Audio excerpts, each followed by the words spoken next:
It's a summer staple, a straw hat. Well, they've definitely been making a comeback, but their history is pretty sordid. Joining me now is our favorite celebrity historian. We have Raffi Andonian. Raffi, thank you so much for joining me today. Of course. What a fashionable way to be here. It is fashionable. I mean, let's talk a little bit about the straw hat. It's actually Straw Hat Month. It is Straw Hat Month. Like, and it has who knew that was a thing? And it has a really fascinating fashion history. We think of Tom Sawyer, of course, kind of more, down to earth, but the more fashion version of it was seen as a boater's hat or, for summer leisure activities, the Panama hat is in the 1920s. Think about the Roaring Twenties, the It Girl and all that. Well, what's really funny, historically speaking, is that there were straw hat riots in 1922. What? Believe it or not, that's right. Because of what were they rioting about? The fashion faux pas. So there was this straw hat season that was the summertime between about May and September. And after September, you're supposed to switch to felt hats. Well, guess what?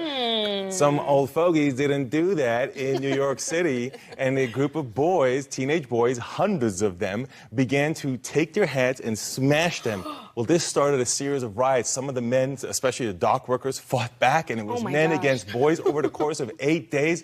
Some kids went to jail. They had their parents come and had to spank them in jail. I kid you not, the New York Times wrote about how there was an inalienable right to wear whatever hat you want, and a newspaper out of Queens wrote that the battle was on, and my favorite is one of the New York City newspaper wrote that this was a straw hat smashing orgy. That's how much was going on around the city.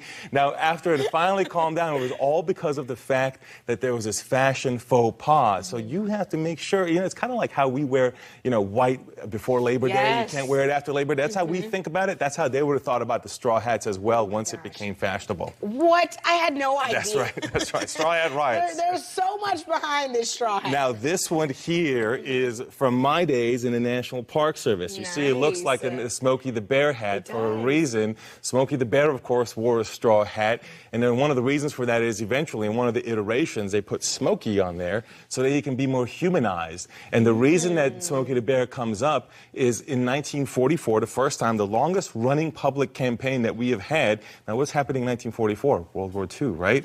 So it is in the context of Second World War, because with firemen not as readily available, with men being dedicated to other things, you don't want these wildfires getting started. And it was a message of we don't want to lose timber, which is resources for the war. And so there was a very specific purpose for this. Now, it was Forest Service. It's also carried over to the Park Service.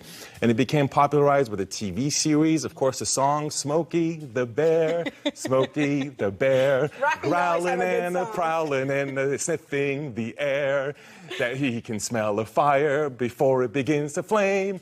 That's why he got his name, Smokey. That's how he got his name. So that's one of the songs that was really popular. So between also capturing a little cub in the 1950s that went to the National Zoo, that got the name Smokey the Bear, actually got so much fan mail, had his own zip code. So all these happened in the 50s between the cub, the song, the TV series, a Junior Ranger program, which 500,000 kids participated in, that blew up Smokey the Bear is super popular. Oh my gosh, who knew there was so much history behind the straw hat? Now, what else is this that you brought in? Now, this piece here is not a hat, but an example of how people use straw in a different crafty way. I got this when I was in Charleston, South Carolina.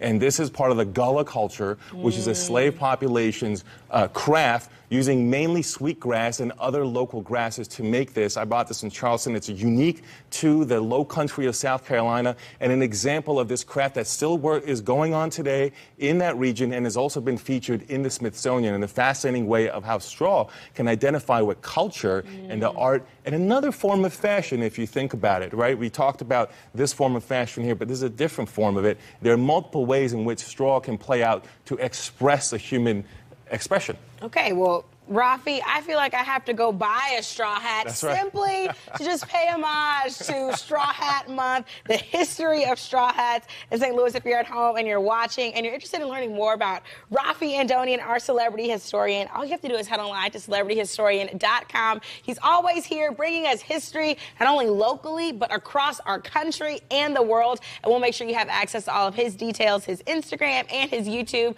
on our website at studiostl.tv. Don't go anywhere. I'll be right back after this quick break.